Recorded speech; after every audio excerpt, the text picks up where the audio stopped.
Welcome back to Brain Hacks for Your Best Life. Remember, if you like this content, if you're enjoying it, remember to subscribe, hit the like, leave a comment. I read all comments and I really, really, really appreciate them.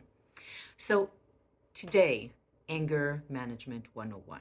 So, something or someone pissed you off and you feel that burn, that seeing red, that anger.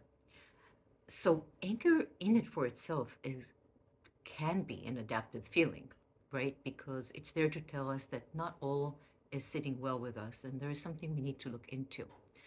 The problem comes if we mismanage this very volatile, powerful emotion.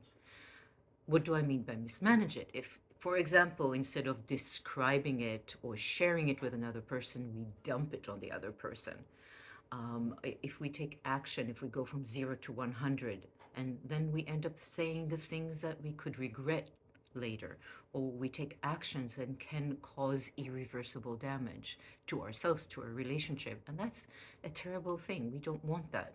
Then, at the very least, we get more angry at ourselves and or depressed, and it's a cycle. So what do we do to how do we get out of this cycle?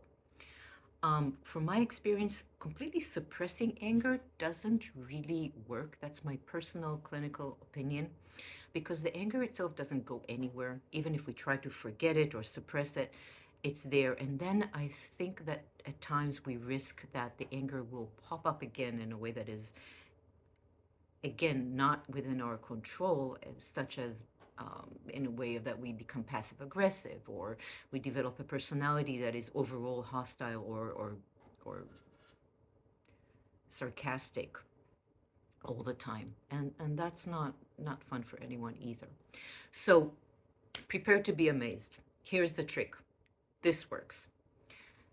When you are in a state of anger, we need to be able to slow down, look inside, identify what it is that we are feeling or you're feeling. And if the feeling is anger, simply attach the word anger to the feeling and then say it either to yourself or to the other person if appropriate. And it can sound something like, I feel angry. Remember to avoid I am angry, because that goes in our other video, The Brain is Listening. You don't describe yourself as a feeling, but you attach a feeling to your experience at that moment. I feel anger. I'm experiencing anger. Or Eckhart Tolle would say, I observe anger inside me. And you say that. Immediately, there's going to be a reduction in anger and a reduction in the likelihood that you're going to have a reactive anger response that can be detrimental. How does that work?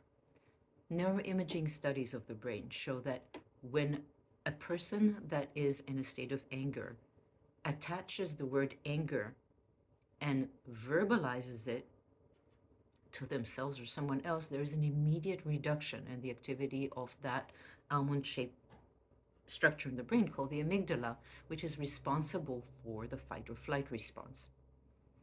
And it activates more potentially aggressive reactions on our part. At the same time, it gets even better. The area of the brain that is the prefrontal cortex that is responsible for weighing consequences for our actions, weighing alternatives, making wise executive decisions, that part of the brain lights up, all by attaching a word to the feeling that we are experiencing. Kind of amazing. So remember, instead of acting it out, talk it out. Now, when does it get more complicated? Is when, if, for example, for those of us that are impacted by trauma or experienced severe adversity, if the trigger that makes us feel angry is so potent, it can go immediately from the sensory into the amygdala without us even being aware that we're being triggered. And we don't even have a chance to mediate or to slow down the process. And then we just jump into an action, like it's like what we see red. So there is still a way to deal with that and get to a mastery of managing anger feelings. What works is that we would practice a mindful mindset, if you will, where we learn to slow down the frame. For example, you can do this right now with me. Identify what are the signs that we are beginning to be in a state of anger rather than wait for the time that we're crashing. So you do this with me right now if you feel safe and if you feel like doing it. Close your eyes and bring up to your mind a mildly irritating situation. Mildly, like a 2 or 3 on a scale of 10, 10 being the worst anger provoking. So mildly irritating. And turn your mind's eye to inside your body and observe without judgment what it is that is happening in your body. And breathe into it. So I'm observing, for example, that when I think about a situation that irritates me, I'm feeling this constriction, slight constriction in my throat, and I have this like floating weird feeling in my stomach. Okay, we can open our eyes. Those are the warning signs that a state of anger is about to unfold. When we practice this over time, we get really good at slowing down the frame by frame process between 0 to 100, and we're able to attach the word anger to the state, the emotional state of feeling angry. And then we get the same result of reduction in anger and reduction in reactivity.